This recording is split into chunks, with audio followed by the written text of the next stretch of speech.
Madam President, let me start by thanking the junior senator from Iowa for her leadership. Senator Ernst, thank you for fighting for freedom. Thanks for showing me the way to continue to fight for those who need help. This weekend together, we witnessed the worst of mankind, but we also saw the best of humankind, and that would be the Polish people and the job that they've done welcoming almost 1 million refugees from Ukraine over a period of about 2 weeks. They didn't just welcome them, they gave them food, they gave them clothing and shelter. And then more than that, they helped process them and get them to a location, to a friend, to a relative, buying them plane tickets, putting them on trains. I've done missionary healthcare work all across the world, and what we saw the Polish people doing there was absolutely incredible. Half of the Polish people have taken a refugee into their own homes. But like I said, we also witnessed the worst of humankind, the worst of mankind, and that would be Vladimir Putin's war on the people of Ukraine. One Ukrainian woman, her name was Olena, who I spoke with, said, and I quote her, "The Russians are attacking Ukraine from the north, from the east, and the south. With their missiles, they can reach every place of our country. There's no safe place in Ukraine anymore. Everything can be targeted: hospitals, kindergartens, maternity wards, hospitals, everything." And another Ukrainian we spoke to, Daria, and I quote her, "In the city of Mariupol, almost every single building was hit by a Russian bomb or a Russian missile. People are residing in bomb shelters. They're cut from electricity, they're cut from aid, food, and from water. They're melting snow to drink water. Russians are deliberately throwing bombs into hospitals." And again, I'm quoting Daria. "There's only one hospital remaining. One of the hospitals was a maternity hospital.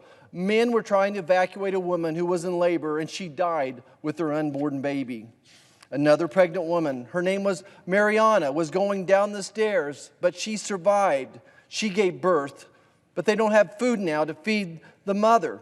I don't know if the baby girl is still alive. There are thousands of people dead, but it's impossible to bury them. The bodies, it's a horror movie which is happening. People are dead on the streets." End quote. These stories are heart-wrenching, and there's no doubt the world needs to step up, and we need Europe to lead. And I'm so proud to report the buzz across Europe and the buzz across Germany as we landed, that the Germans are committed once again to this transatlantic partnership and a willingness to commit dollars and funds to this NATO alliance and to the security of the world. That said, there's so much more that we can still do short of boots on the ground. And like my Ukrainian friends remind me, this war didn't start with Russia on February 24th. And this is Alina again. She said the weakness of the U.S. started much earlier. Again, I'm quoting her. "Since the beginning of November, we've been shouting out loud to help arm Ukraine, sanction Nord Stream 2. Why did the U.S. lift sanctions on Nord Stream 2, she asked us, and basically give the green light for Putin to move forward in Ukraine. We clearly wanted that might happen. We were not heard." And I end the quote. Earlier this month, the Ukrainians said that they met with Secretary Blinken and they begged him to please send air defense systems now. But weeks later, they still don't have them. This is day number 26 since Russia invaded, and the Ukrainians are telling us they're not seeing any American weapons yet. I asked them to describe to me what they needed to win this war, and their answer was very simple: maximum military assistance as it relates to weapons, including MiGs, A-10s, Javelins, Stingers, drones. Look, the Ukrainians can win this ground war, but the problem is Russia is launching bombs from their own airspace, from their own land, from the seas as well. What they need are missiles that will intercept the Russian bombs. Another Polish woman we met, and I quote her, "We were ready as Poland to give these MiGs." This is a Polish woman speaking now. "We were ready as Poles to give them the MiGs, but the Biden administration didn't want us to provide them. And what happened? Instead of consulting us, the Biden administration decided to go public without the Polish government even knowing that this was the case. The impression in Europe and Ukraine is that the White House is undermining the giving of weapons from our allies to the Ukrainians, that they're thwarting the transfer of these weapons. One of the Ukrainians even went so far as to say she wanted to steal the MiGs because there was just no other option.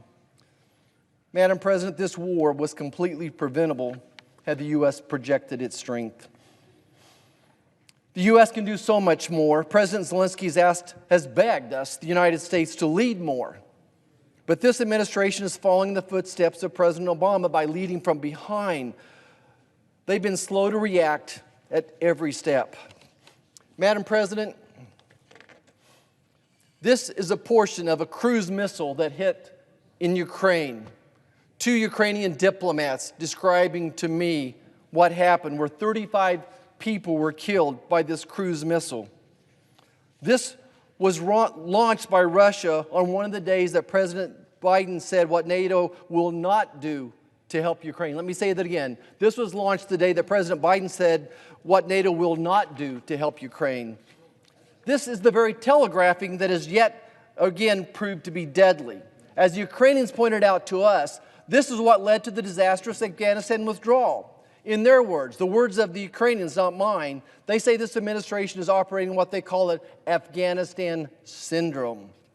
Madam President, the Ukrainian people don't need speeches. They don't need words. They don't need resolutions. They don't need Americans forming committees and praying about it. They need more than our prayers. They need action. They need action. Madam President, I call for a war tribunal to be formed and Putin and his generals to be held accountable and put on trial for crimes against humanity. The world needs to seize his personal assets and the assets of his oligarchs. And we need to use those personal assets to rebuild Ukraine. The world needs to stop doing business with Russia today. Don't wait on your governments. Don't wait on the sanctions. I call on every business in the world to stop doing business with Russia today. And finally, the United States needs to implement our sanctions today, not yesterday. We don't need to delay until June 24th a waiver on energy payments from Russian banks. We still have so much more we could do short of putting American boots on the ground. We need to send this military aid yesterday, not tomorrow, not next week. It's not a time to debate.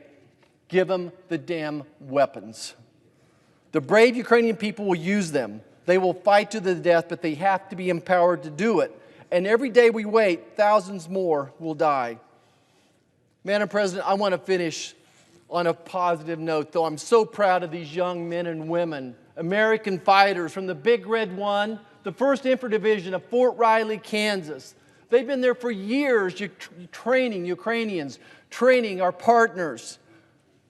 Some of the folks will ask me back home, are we going to be safe? Madam President, I've got all the faith and confidence in the world of our soldiers, of our military, all the confidence in the world of these men and women that are willing to put their lives on the line. And let me reassure you also that the Ukrainian people are not going to give up. They're not going to give up. They're going to fight for every inch, every mile of their home soil. In Poland, Olena and Daria told me just before we departed, and I quote them, "America is the leader of NATO. Every NATO country is looking at what America is doing and not doing, what America is saying and what America is not saying. We know that there are NATO countries here on the border who have weapons which we need, but they simply need backed up from America. We will win this war, but at which price will we win this war? Help us win it at the price of less casualties. That's what we're asking the United States." And I end quote. Like I said earlier, Madam President, the Ukrainians can win this war. There is a path to victory. I believe in them, but the world has to step up. We have to empower them. We're doing so little what we could be doing. I was taught at a young age, of him who much is given, much is required. And the United States has been given so much. We're still the leader of the free world. It's time we start acting like it.